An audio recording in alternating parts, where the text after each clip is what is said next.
Builders are preparing for a market crash. And keep in mind, guys, this is hard for me to say like, hey, we are on the brink of a crash. I'm a real estate investor and I'm a real estate broker. Unless I'm either buying houses, selling houses, helping somebody buy, helping somebody sell, I don't get paid. And when I'm telling my buyer clients, hey, just keep in mind, we are on the brink of a crash, you might want to hold off on buying. Like, it's hard, right? If I don't sell, I don't make any money. It is sometimes hard for me to be honest and real, but I do believe that what I'm saying, I believe it deep down. Stay to the end to listen to what my opinion is on what this market really means to us as a consumer, as an investor, or as a buyer or seller. Keep in mind, a developer, it takes them sometimes a year, 2 years to get entitlements, to develop the land and get finished lots. We have more finished lots than permits are getting pulled, and it looks like that is going to be a continual trend, especially if the Fed continues to raise their interest rates like they said they're going to do. They believe that they're going to push our housing mortgage interest rates up to 8%. Here's 7 markets that Lennar is calling a category 3 market, and in their definition that means that it is the most softening and most likely to correct the hardest. Philly metro area, Minnesota, Pensacola, Austin, Reno, Boise, and Utah. Unfortunately, Boise is in this market, and we're going to go a little deeper in that. I just want to say thank you to our new subscribers, and if you haven't subscribed, please subscribe. Keep in mind, we called for this correction back in May, and now Lennar is coming out and saying, hey, there is going to be a correction, and we're going to even talk about how we could be on a brink of a crash. So please hit the subscribe button. Thank you for leaving the comments. We love the feedback that we're getting from you guys. It encourages us to continue to dive deep, get into these articles, and then present it to you guys. So in this article, let me just grab a couple things from it that I think is very important to highlight, and I believe that you guys would find it beneficial as well. So they said that Boise, as well as 6 other markets, are in category 3 markets, which are showing the most softening. And then it goes on further in the next paragraph, and it says in these markets, they have been focusing on how to generate these sales to offset cancellations, because just like the whole country right now is seeing cancellations in new construction house maybe starts, and then it takes six, sometimes up to a year to build. So people who got in a contract at the beginning of the year when the interest rates were still 3.25 are now looking at 7.2, which is a double in the interest rate, which increases their mortgage depending on their loan value by $1,000 or more. And so they are trying to figure out, okay, what can we do to offset these cancellations? And so what they said is they've done something that has significantly based price adjustments, they've given seller incentives, and they've also been very aggressive on mortgage buy downs. And what this means to you, as well as these other things, keep in mind, if you're wanting to buy a new house, it may not be today, maybe in a month or 2 months or 3 months, but these builders are getting desperate. Even on the MLS, there's things where it says seller is motivated. Builders are giving more commissions. It used to only be one builder that's giving an extra commission to that buyer's agent, but now more builders are coming out and saying, hey, we'll give you 4%, we'll give you 4.5% if you bring this buyer, and on top of that, we'll buy down your client's interest rate down to 5.6, 4.9, and so they're giving away a lot of money, but we'll get more into that later. Keep in mind, this isn't just happening in Boise. According to Lennar and their stats, they're saying that it's happening in the Philly metro area, Minnesota, Pensacola, Austin, Reno, Boise, and then the whole state of Utah. But let's go boots on the ground. I'll show you what we're actually seeing here in Boise and looking at different developers, different than Lennar. We're looking at 3 different builders, and these builders are builders and developers. So they develop the land, then they build on top of the lot. So let's go take a look. All right, guys, here's another development here, and they started it, and as you can see, they stopped. Maybe it cost too much to finish developing. Maybe they see the market and the way that it's going, so they decided, hey, let's hold off, because how much it's going to cost to develop these, we aren't going to be able to recoup the money with profit. And so this is just another one of many that I've driven that we're showing you guys that they've started something and they stopped it just because the signs of the times are the market is slowing down. And these 2 have been sitting in foundation long enough to have weeds growing out of them. So you can see that the builder, for this particular builder, which is different than the last subdivision, has put a halt on things. Something that's interesting is, although these foundations are poured, there's no lumber packages so that they can start building them and going vertical. Seems like a lot of these more high-producing spec builders have really slowed down. They want to finish the product that or the houses that they've started, but they aren't doing a lot of new starts.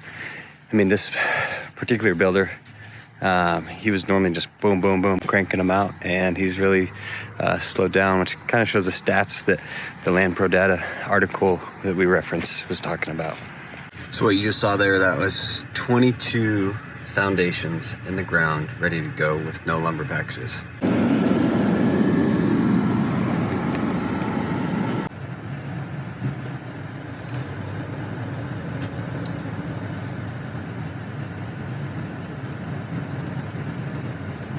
Now, the other interesting thing is, so this builder, every single builder that we've looked at is builder developers. So they develop the property, the land, and then they build their own houses on it. And this is a different one. This is a third different kind of builder, or third different builder. And normally, you know, he builds specs. He's not building custom, at least in this subdivision. And he has all this whole subdivision, other than these lots that are behind me. I think he has 1, 2, 3, 4 lots that he hasn't even dug foundation on. Okay, I'm at this next subdivision that I said I would come to. This is a developer builder, so he developed this property and then he built spec homes in this whole subdivision. But behind me is the houses that he finished, and then on the other side there's no starts. So there's no foundation forms, there's no foundation, there's nothing's moving.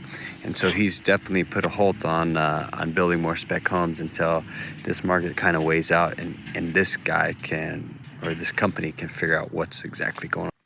So in summary, something I want to just point out is there's a lot of construction still going on. A lot of people are finishing stuff. Even developments are getting finished. They're still some developers are pushing through, so they have finished lots. But the reality is a lot of builders are feeling the pinch from having to do price reductions, having the demand slow down. And so they have pulled way back on what on their new starts and all that kind of stuff. So it's definitely something that that they're seeing. And again, I'm not naive. Developers are still pushing through on the lots, but as you can see, the builders themselves have really slowed down on actually going vertical and finishing the builds. I mean, they finished some. We saw a lot of foundations. I mean, they've been sitting there so long that weeds are growing up. In that one subdivision, there's like 22 foundations poured, but no lumber packages other than 2 houses being framed. After taking that out, now let's go jump into Land Pro Data. Now they put together this graph, and it shows how many permits have been pulled by builders, how many lots have been submitted to be approved, and then how many recorded lots happen in quarter 3. And so what we see right here is the number of permits that were pulled were just over 1,078 in the Treasure Valley area. That number hasn't been that low since the first quarter of 2016. On top of that, the recorded lots are at 1,618, so 1,618. There's a 600 gap, which is normal, right? Normally you have a subdivision, you're recording these lots, and then the builders will take on, kind of like what we see in those foundations, right? They built the foundations, and then the lumber package was supposed to come, but then they put a halt on it because they saw something is different in the market. And what is it? The Fed is crashing our market. The number of permits that have been pulled have been on a continual downward spike since the second quarter of 2022. Now the sales, so again, they pulled 1,078 permits, but our MLS sales are just under 1,000. On the market, there's going to be resale houses and new construction houses, and they're planning on building more houses than are being sold right now in the quarter. And if the demand continues to go down because the Fed is crashing our market, or is trying to crash our market, we are going to see these builders who started a job like in those videos, and they're going to have to hurry up and fire sell. So let's actually look at what some of these builders, again, every single example that we're showing are different builders. We're not just picking out one builder. I think we've looked at 5 different builders. So let's jump into the MLS data and see what they are offering. This builder, they build a really nice house. They are only spec home builders, meaning they don't do custom homes. They build it the way that their designer does it, and they put it on the market. They started at $1,000,000 original list price. Now they've dropped it to $870, and on top of that, they're giving you $30,000 in seller concessions credit. That right there is about a 16% decrease from when they listed the property 3 months ago. Then this builder right here, they listed at $1 million. Now they're down to $820. That's an 18% decrease over the last couple months.